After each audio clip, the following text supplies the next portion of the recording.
Hey guys, how is it going? Welcome back to my channel, Alina di USA.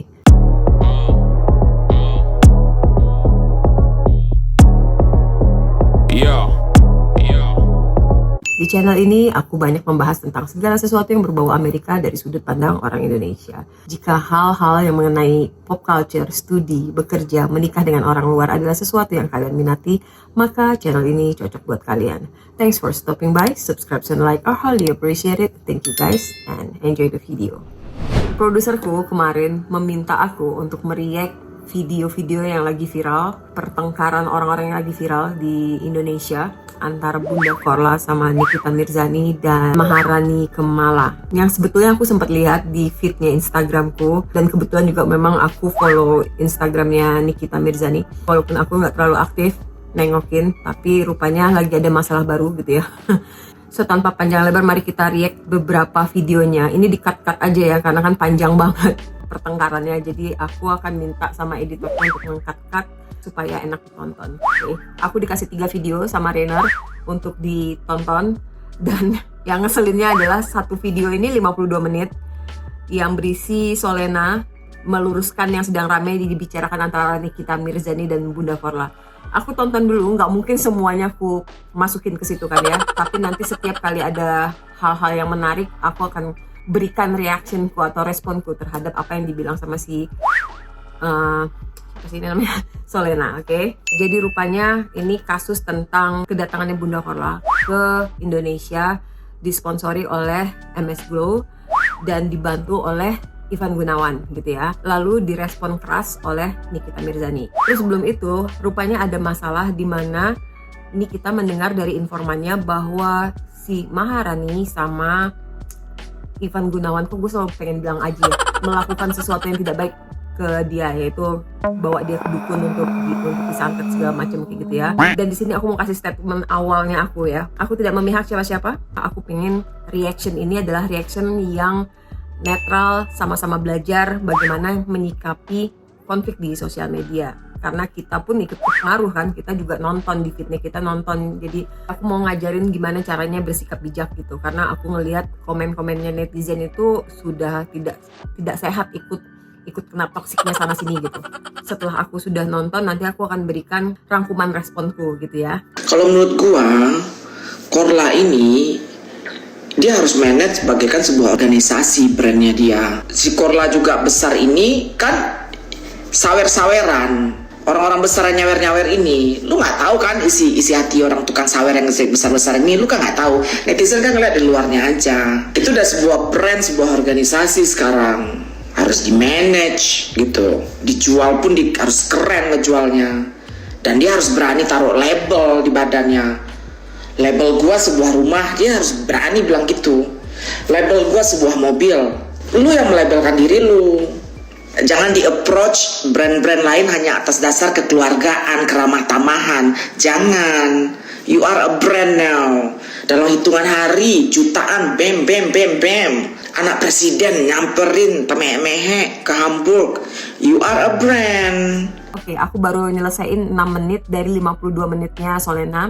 Dari 6 menit ini aku sudah langsung tahu bahwa dia memang sangat cerdas, sangat bijaksana. Mungkin dia ada rasa kesel sedikit sama Bunda Korla, tapi nggak kelihatan sama sekali. Karena ditutup oleh kedewasaannya dia, kenetralannya dia. Aku jadi suka sama nih cewek, karena nggak banyak public figure Indonesia yang bisa bicara terang-terangan tanpa muter sana muter sini dengan tetap sopan.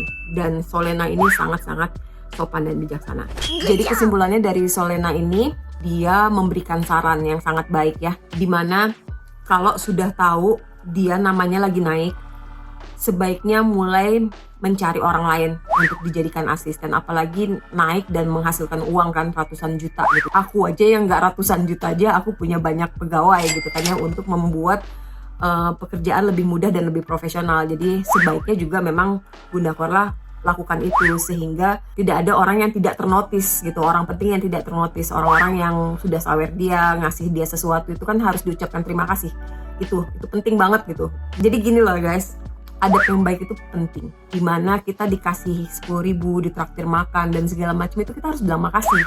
Kalau orang perorangan kayak aku diajak makan sama temennya aku, terus habis itu ternyata ditraktir, kan kita bisa ngucapin makasih. Tapi kalau orang yang sudah kayak Bunda Korla yang sawer ada yang 10, 20, 100, 200, 300 itu tuh harus secara profesional, nggak secara profesional sih, maksudnya harus semuanya diadres, dibalas dengan ucapan terima kasih. Dan ini kayaknya Bunda Korla ini miss.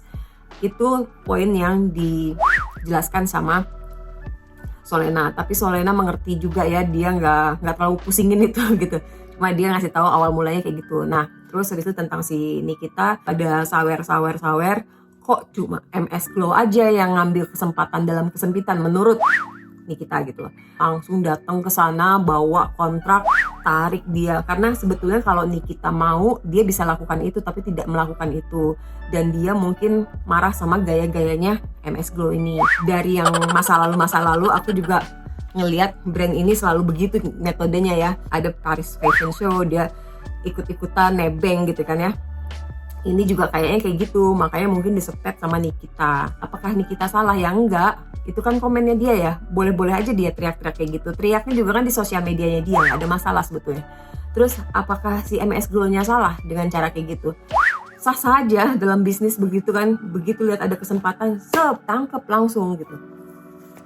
Salah sendiri yang lain-lain nggak mau ambil kesempatan itu gitu. Ini rupanya langsung ditawarin kerjasama segala macam. Lalu tentang Nikita itu sendiri, jadi begini, aku sendiri sebetulnya kagum sama Nikita Mirzani, kagum karena di Indonesia yang lantang sekali cuma dia. Karena zaman sekarang tuh banyak yang fake, banyak artis atau influencer yang lebih cari aman supaya terlihat baik, terus terlihat tidak bermasalah, tidak, kalau dia benci sama seseorang lebih memilih untuk kelihatan baik-baik saja, ditutup diam-diam kebenciannya sehingga terlihat image-nya baik gitu loh. Padahal di luar kamera nggak sama sekali. Nah, orang seperti Nikita Mirzani ini memang langka di Indonesia.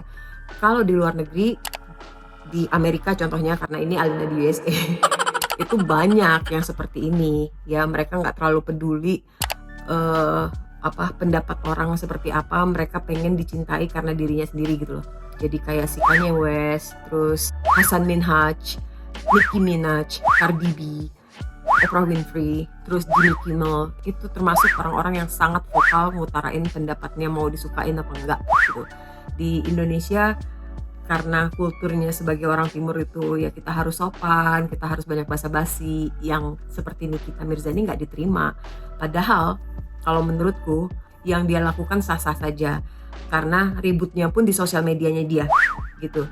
Kalau kalian memang nggak suka orang seperti itu, sudah dibiarkan saja sebetulnya. Kalau di Amerika tuh, kalau ada orang-orang yang nggak suka sama Kanye West, ya dibiarin aja, nggak usah diributin gitu. Biarin aja, nggak di-follow gitu. Cuma buatku, orang seperti Nikita Mirzani ini penting, bahkan butuh yang lebih banyak lagi.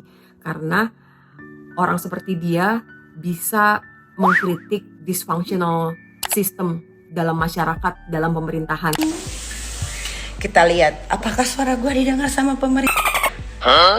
Walaupun menurutku Nikita Mirzani belum sampai ke sana. Andai ada yang ngebisikin atau andai dia dikelilingi sama orang-orang yang pintar-pintar, mungkin dia bisa kepake lebih jauh dengan jangkauan yang lebih luas dan mudah diterima sama masyarakat Indonesia. Jadi kalau menurut pendapatku, Nikita Mirzani butuh PR yang bagus. Karena sebagai influencer dia juga sudah berkarakter. Lalu tentang masalah ini, masalah dia sama Bunda Korla ini, aku mencium ada rasa sedikit-sedikit iri lah sama kompetitornya, bukan ke Bunda Korla sebetulnya, ke kompetitornya yaitu MS Glow, dimana kelihatannya nih MS Glow ini ya punya dana resource money yang begitu luar biasanya, yang banyak banget gitu. Terus metode bisnisnya tuh cenderung ambisius gitu, datengin orangnya terus dieksploit habis-habisan seperti itu. Yang menurutku kalau orangnya sendiri mau, yaitu si Bunda Korlanya itu mau, jatuhnya ya fine-fine saja, halal-halal saja, nggak ada masalah, nggak ada paksaan kan di situ kan. Jadi disinilah aku ngerasa dia bukan kritikan tapi sedikit nyinyir ya. Dia sedikit mengatur si Bunda Korla ini. Apakah itu 100% salah? Tidak salah. Jadi mungkin sebelumnya ada obrolan-obrolan di mana Bunda Korla itu disukai sama Niki karena kepolosannya, ketidakgilaannya terhadap uang gitu. Dan tiba-tiba dia berubah tanpa bilang sama siapa-siapa. Jadi aku setuju setelah nonton live-nya si Solena, aku setuju bahwa harusnya memang Bunda Korla di manage gitu. Dia punya asisten yang ngejawab-jawabin sehingga yang lain jadi tidak tersinggung gitu. Mungkin banyak yang tersinggung sama Bunda Korla tapi tidak berani ngungkapin, hanya si Nikita Mirzani ini yang ngungkapin, jadi dia yang kelihatan jeleknya gitu, padahal mungkin yang lain, ih gue nggak dibales padahal gue nyawer segini, mungkin begitu gitu. Tapi apakah Bunda Korla salah? Enggak sih, lebih ke adabnya harusnya bagaimana gitu. Dan kita maklumin aja lah, dia mungkin kalau aku baca-baca bukan tipe perempuan yang bisa diatur gitu ya. Aku juga orang Sumatera ya, jadi memang keras kepala kan orang-orang Sumatera itu gitu. Jadi suka-suka dia lah gitu. Kalau dia lagi mau deket sama siapa, yang sana tuh nggak bisa ngatur gitu. Jadi kita harus bener-bener bisa ambil hatinya supaya dapat perhatian sepenuhnya dari si Bunda Korla. Dan ini yang bikin si Nikita Mirzani ini mungkin bete gitu. Nah, yang paling seru itu justru netizen, dimana mereka tuh benci banget gitu kan sama si Nikita, atau suka banget sama si Nikita. Kalau menurut pendapatku akan lebih baik jika kalian di tengah-tengah aja guys, sehingga tenaganya kalian gak habis, emosinya kalian gak habis, bisa melakukan hal-hal yang lebih produktif gitu. Cukup tonton, amati, senyum sendiri, itu lebih enak loh dan lebih bijak, karena kita nggak invest emosi di sana. Lebih baik invest ke sesuatu yang bener-bener real, misalnya anaknya kalian, pacarnya kalian, ibunya kalian, kayak gitu kan. Aduh, si Blackpink masuk bentar. Lagi-lagi itu hanya saran. Kalau misalnya kalian ke-trigger banget sama sikapnya Nikita Mirzani dan pengen maki-maki dia, yaitu haknya kalian juga. Nikita juga punya haknya untuk menggunakan sosial medianya dia semaunya dia, dan dia juga kan sudah terima resikonya, hilang berkali-kali sosmednya, terus dimaki, katain anaknya segala macam. Ini yang aku tidak setuju ya. Kalau kamu tidak suka sama seseorang, nggak suka sama aku, stay away from my kids, stay away from my husband gitu. Jangan main geng-gengan, jangan main gerombolan. Lalu tentang tuduhan-tuduhan oleh NM terhadap Bunda Korla, BC. Ya, ada 3 kalau yang aku lihat, yaitu dia pemakai narkoba, yang kedua adalah dia nunggak pajak di Jerman, terus yang ketiga dia adalah seorang transgender, ladyboy. Yang paling gampang dulu deh, transgender. Ini masalah personal, hak asasi manusia. Aku tidak setuju sama Nikita Mirzani yang ngomong bahwa dia transgender gini. Seseorang itu nggak lebih tinggi atau nggak lebih rendah hanya karena dia mengubah kelaminnya. Yang membuat seseorang itu rendah atau lebih tinggi itu adalah dalamnya ya. Ketika kamu menghina seseorang karena pekerjaannya, ketika kamu nggak membayar haknya seseorang, ngutang ya, sudah dibantu nangis-nangis, begitu ditagih lari segala macam, itu manusia yang rendah banget karena dia merendahkan orang lain, merendahkan janjinya sendiri untuk bayar misalnya gitu kan ya. Seseorang dia berubah dari laki jadi perempuan, dari perempuan jadi laki, itu nggak membuat orang itu jadi di bawahnya, satu level di bawahnya kita, orang-orang yang nggak ngubah gendernya gitu. Kalau masalah dia jadi terlihat lebih jelek di mata Tuhan, ya itu kan urusan Tuhan.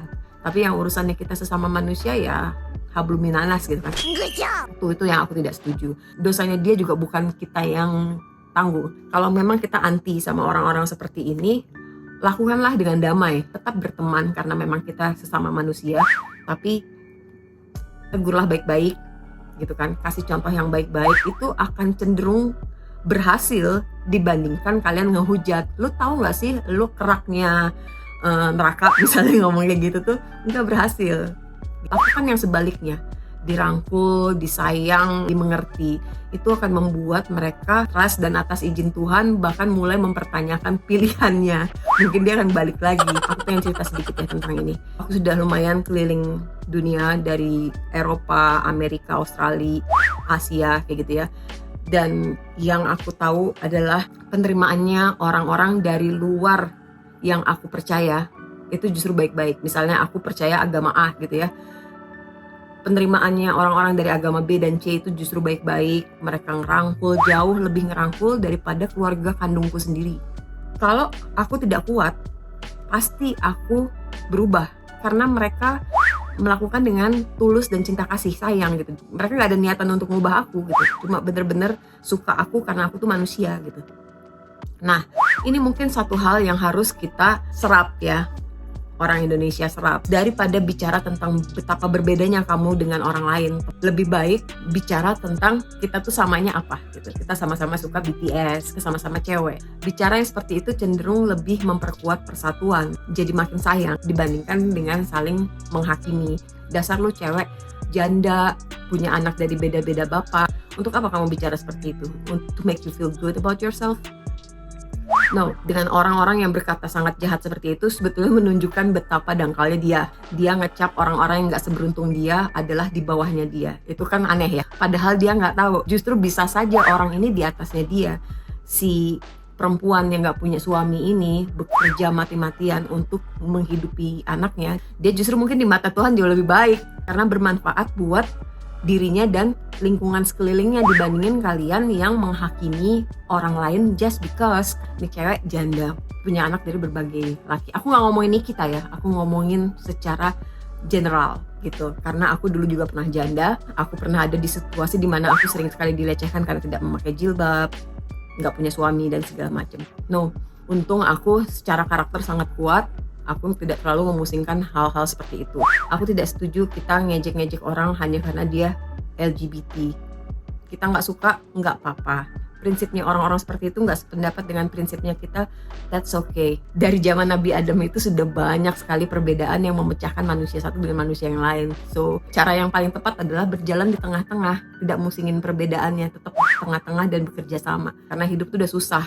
Kalau lu mau sendirian, cari musuh di mana-mana makin susah lagi. Emang lu usil? Kagak boleh lihat orang senang? Nih makasih dulu. Terus yang kedua tentang narkoba. Ini pendapat yang sangat berani ya. Kalau sampai kita nuduh seseorang itu pengguna narkoba, apalagi di negara kita yang peraturannya sangat tegas terhadap narkoba gitu. Jadi kalau memang kita ini berani sounding keras bahwa Bunda Korla itu pengguna narkoba, dia harus buktikan, harus kasih data-datanya karena ini udah berkaitan sama hukum. Kalau gue fitnah dia pakai narkoba jenis kokain dan sabu. Kalau gue fitnah bilang dia transgender. Kalau gue fitnah dia kerja di rumah bordir gara-gara COVID ditutup sama pemerintah Jerman, laporin gue ke polisi. Jadi jangan cuma lantang bicara saja, tapi harus ada bukti-buktinya. Sejauh ini aku baca-baca belum ada bukti yang keluar, so kita nggak bisa bilang apa-apa, just wait and see. Kalau menurut pendapatku, seseorang yang sangat kurus itu bisa saja karena dia merokok, gennya memang sangat kurus, atau hidupnya memang terlalu berat, jadi habis gitu lemak-lemak dalam tubuhnya. Dan itu semua ada di Bunda Korla kan, tapi bisa saja dia yang lain lagi, I don't know. Karena sampai sekarang belum ada, kita nggak usah explain further about that, nanti jatuhnya gosip tanpa fakta. Lalu yang ketiga adalah pajak. Dia nunggak pajak. Karena Korla itu belum membayar pajak selama 20 tahun sebesar 500 euro. 500.000 euro. 500.000 euro itu kalau dirupiahkan itu 8 miliar.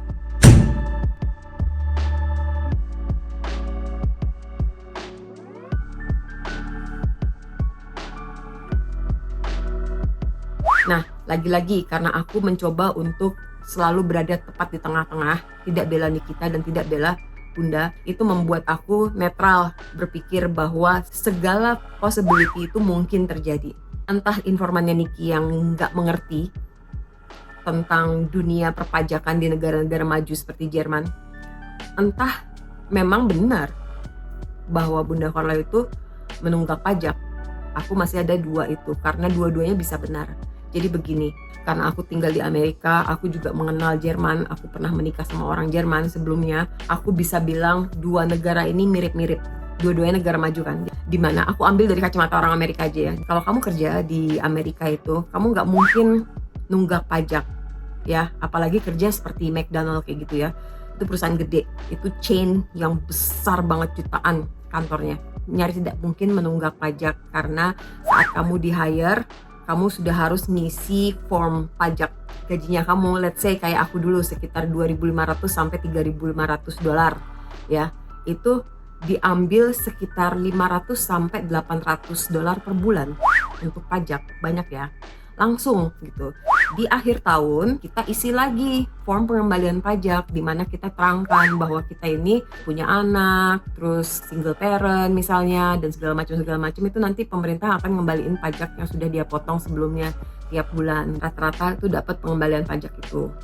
Itu kalau kalian kerja di perusahaan. Banyak yang sudah jelasin tentang ini ya. Bagi pemilik perusahaan, itu biasanya dia yang ngisi sendiri, betul. Nah, dari penjelasanku itu kan kayak nggak mungkin ya Bunda Korla tuh nunggak pajak. Iya, 50% nggak mungkin. Tapi ada 50% lagi yang memungkinkan. Dimana mungkin dia pernah punya usaha atau dia ikut usahanya seseorang dimana mereka nakal, nunggak pajak, diam-diam buka usahanya, pemerintah nggak tahu, seperti itu. Emang bisa di Jerman? Aku tidak tahu terlalu pasti ya namanya yang kayak gitu ya. Itu kan namanya mafia ya, yang seperti itu. Biasanya kan nggak cerita-cerita yang nggak keluar-keluar di YouTube dan segala macam. Tapi aku pernah ngalami di Amerika di mana banyak orang Indonesia yang datang ke Amerika secara ilegal, ngakunya mau jadi turis tapi akhirnya bekerja di sini, itu kan nggak punya surat-surat resmi untuk bekerja. Beda ya sama aku. Nah, itu gimana dong, kok bisa kerja di restoran, bisa kerja di hotel dan segala macem? Itu pakai cara-cara ilegal itu gitu. Dia nggak bayar pajak, guys. Orang-orang ini digajinya pakai uang cash, jadi nggak lewat transfer bank. Orang-orang seperti aku gajinya ditransfer bank, sehingga pihak pajaknya Amerika tuh bisa langsung ngambil dari rekeningku. Tiap aku dapat berapa diambil 10%-nya misalnya atau 5%-nya. Nah, orang-orang ini dibayar cash, sehingga kan pemerintah nggak tahu. Makanya tadi aku bilang 50% bisa saja akhirnya ketahuan setelah dihitung selama bertahun-tahun dia nunggak pajak. Dan itu aku tahu banget itu terjadi di perusahaannya temanku di sini. Dia orang Cina dan dia saudaranya melakukan penunggakan pajak dan dipenjara bertahun-tahun. Jadi oknum penjahat di setiap negara itu ada. Apakah aku berarti bilang Bunda Korla itu penjahat? Enggak, aku cuma menjelaskan yang diomongin Nikita itu jangan dibilang 100% bohong bla bla bla. Bisa terjadi. Yang diomongin Bunda Korla bahwa dia kerja di McDonald tuh dia bayar pajak, jangan aneh-aneh deh lo, gue tuh bayar pajak. Benar juga. So kesimpulannya dari sini merugikan banget kalau kita invest too much untuk ngebela satu orang. Kita mendingan di tengah-tengah biar nggak kena toksik ke kanan, nggak kena toksik ke kiri, nggak akhirnya jadi menghasut orang lain untuk ngata-ngatain Bunda Korla, nggak akhirnya menghasut orang lain untuk hujat si Nikita Mirzani. Nggak penting seperti itu. Nanti kalau ketahuan Nikita Mirzani yang benar, kaliannya juga kan jadi malu keluar-keluar. Kalau ketahuan Bunda Korlanya yang benar, kalian yang suka sama Nikita Mirzani jadi sangat benci, kan aneh. Kayak hidup tuh kurang susah, hidup tuh udah terlalu susah, jadi jangan dibuat lebih susah lagi, ya kan?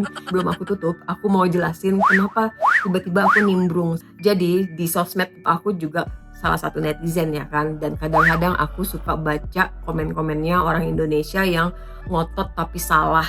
Banyak banget deh kejadian yang seperti itu. Terus aku yang ngerasa tahu pengen ngejelasin dengan cara yang baik, dan alhamdulillah biasanya diterima dengan baik karena niatku bukan untuk mempermalukan yang salah ini, tapi hanya ingin membenarkan gitu. Oleh karena itu komen-komenku tuh selalu dimulai dengan kata yang baik, memuji dia gitu. Terus habis itu di ujungnya selalu aku bilang be mindful, peace ya, damai ya, kayak gitu. Nah, ada satu cerita nih yang lucu banget untuk menutup. Jadi ada satu footage atau satu video yang menunjukkan tarian Kalimantan dengan baju adat Dayak yang ditulis bahwa itu tarian khasnya orang Malaysia. Udah deh pas dilihat komen itu semuanya menghujat Malaysia. Maling dasar, kerjanya nyuri tarian orang, makanan orang, segala macem, gak punya identitas. Ini aku sampai malu sendiri. Bacanya tuh aku malu banget. Lalu yang orang Malaysianya menjawab juga, ada yang menghina, ada yang santai, tapi rata-rata tuh kayak santai gitu kan. Nah, aku perlu perjelas kenapa aku malu baca komennya. Satu, karena sangat emosional. Nih, dijaga ya. Kalau kalian dikit-dikit marah, orang kan bukan akan ngelihat kalian dengan takut, tapi dengan ketawa gitu. Nih, orang kan apa sih marah kayak mantra, ya kan? Dikit-dikit marah gitu. Terus yang kedua, karena yang diklaim orang Indonesia itu salah. Dia pada bilang Kalimantan itu Indonesia, I love Indonesia, Kalimantan is Indonesia. Salah guys, Kalimantan itu punya 3 negara sebetulnya. Jadi Indonesia yang terbesar, Malaysia, dan sebagian kecil tuh Brunei. Nah, itu aku jelaskan bahwa gak ada yang salah karena kita ini bertetangga, wajar sharing the same culture gitu. Kalau kalian pernah ke Eropa, bahasa Jerman sama bahasa Belanda tuh banyak yang mirip karena mereka tetanggaan. Pakaian adatnya tuh mirip banget. Negara-negara Skandinavia juga seperti itu. Pakaian adatnya juga mirip-mirip antara Norway, Denmark, kayak gitu, Sweden. Jadi katanya tong kosong nyaring bunyinya. Makanya tongnya diisi dengan ilmu pengetahuan, diisi dengan traveling kemana-mana. Kalau traveling pakai Maximas Stiftung ya, biar diurus dengan baik.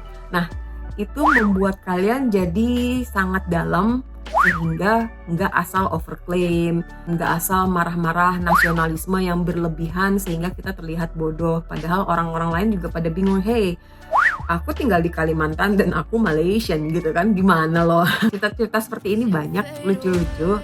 Kapan-kapan aku akan bahas ya, tapi untuk saat ini videonya segitu dulu. Makasih guys sudah nonton sampai akhir. I'll see you on my next video. Bye bye.